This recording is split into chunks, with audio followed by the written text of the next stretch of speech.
औज़ुबिल्लाहिमिनश्शैतानिर्रजीम बिस्मिल्लाहिर्रहमानिर्रहीम अल्लाहुम्मा सल्लि अला मुहम्मद व आलि मुहम्मद वज्जिल फ़रजहुम।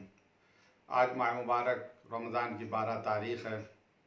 आज की दुआ का सवाब जो बयान किया गया वो ये कि जो शख्स इस दुआ को पढ़ेगा परवरदिगार उसके बहुत से गुनाह को माफ़ कर देगा और उसकी जो सय्यात हैं, उसकी जो बुराइयां हैं, परवरदिगार उन सय्यात को, उन बुराइयों को नेकियों से बदल देगा।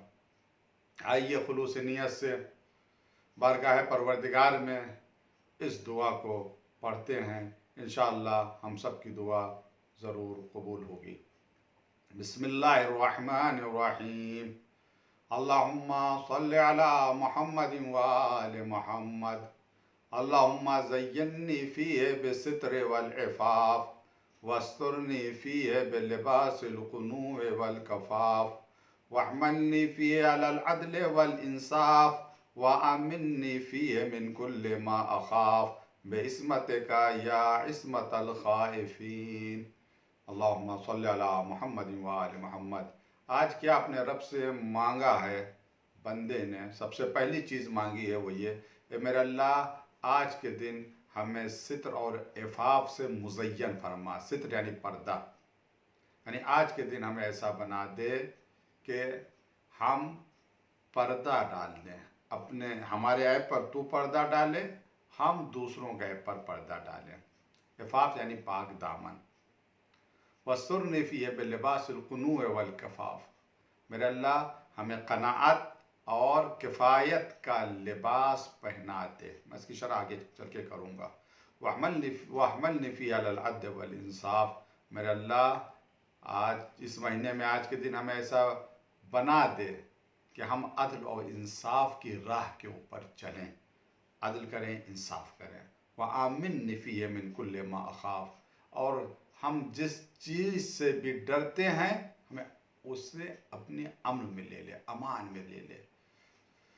बिइस्मतिका, अपने इस्मत के वास्ते से, या इस्मतल ख़ाइफ़ीन, ऐ ख़ाइफ़ ज़दानी खौफ करने वालों की को बचाने वाले, उनकी हिफाजत करने वाले, उनके मुहाफ़िज़। यह दुआ मैं थोड़ी सी शरह करना चाहता हूँ। सबसे पहली चीज़ जो मांगी गई है वो ये, मेरे अल्लाह मुझे सित्र और इफ़ाफ़ दे। सित्र यानी पर्दा।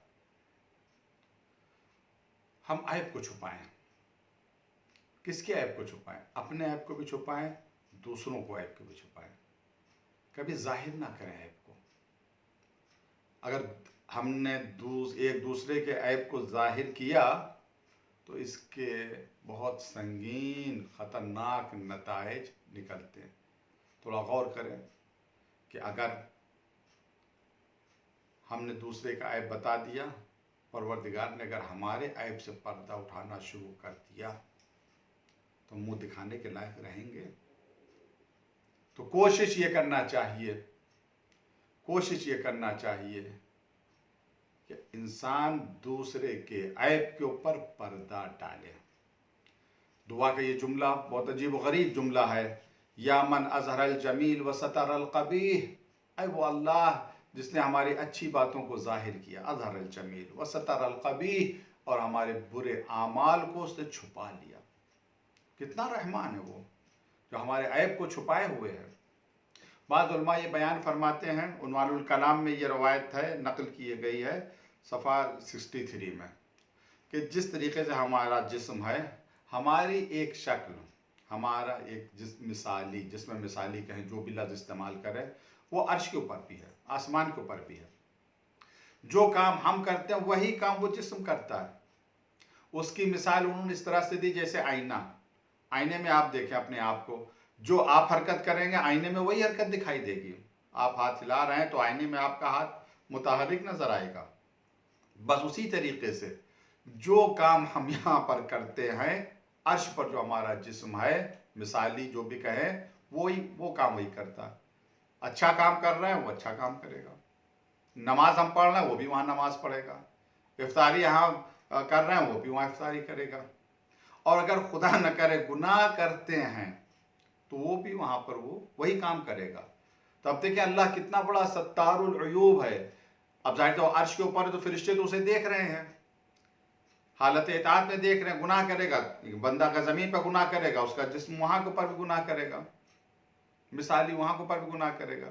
परवरदिगार इतना ज़्यादा सत्तारुल अयूब है कि पर्दा डाल देता है, वो फरिश्ते ना देखने पाए मेरे बंदे को हालत गुनाह में। तो इतना मेहरबान है। तो गौर करें थोड़ा कि परवरदिगार अगर ऐब से पर्दा उठा दे तो बड़ी मुश्किल हो जाएगी।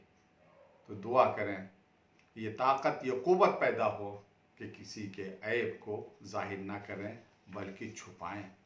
यहाँ के ऊपर मौलाई कायनात इमाम अली अलैहिस्सलाम ने बहुत अजीब गरीब जुमला कहा। आपने कहा लो तकाशफ्तुम मा तदाफनतुम, अगर ऐब पर से पर्दा हटा लिया जाए, नहीं तुम्हारे एक दूसरे के ऐब से तुम अगर वाकिफ हो जाओ तो एक नफरत की वजह से एक दूसरे को दफन भी नहीं करोगे, इतनी नफरत होगी, तशिए जनाजा में नहीं जाओगे अगर सिर्फ ऐबों पर से पर्दा हटा लिया जाए। तो परवरदिगार रहमान व रहीम है, सत्तारुल अयूब है। दुआ यही है परवरदिगार हमें जीनत अता करे बिस्सित्र वल इफ़ाफ़। इफ़ाफ़ यानी पाक दामनी, हम पाक दामन रहें। क्या मकसद, हमारा करेक्टर, हमारा किरदार बहुत अच्छा हो, इतना पाक दामन रहें कि दूसरों की बेटियां बहनें उनकी तरफ हमारी नज़रें न जाएं, पाक दामन रहें। इसकी दुआ मांगी जा रही। वस्तुरनी फ़ीह बिलिबासिल क़ुनूअ वल कफ़ाफ़, हमें कनाअत और किफ़ायत का लिबास पहना दें। कनाअत ये लालच के उल्टा है। कनाअत यानी जितना है उसके ऊपर राज़ी रहना, उसके ऊपर खुश होना।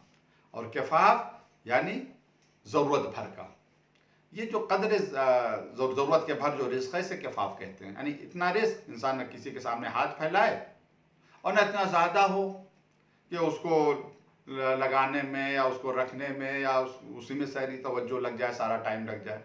ये इंसान है जिसके दिल में दौलत की हवस है। हालांकि दौलत काम नहीं आती है इंसान, उसका अमल काम आता है। तो किफ़ाफ़ एक रवायत है, पैगम्बर इस्लाम हज़रत मोहम्मद मुस्तफ़ा सल्लल्लाहु अलैहि वसल्लम अपने असहाब के साथ कहीं गए, किसी से एक से दूध मांगा, उसने मना कर दिया। पैगम्बर ने उससे कहा जाओ तुम्हारे रिस्क में इजाफा हो।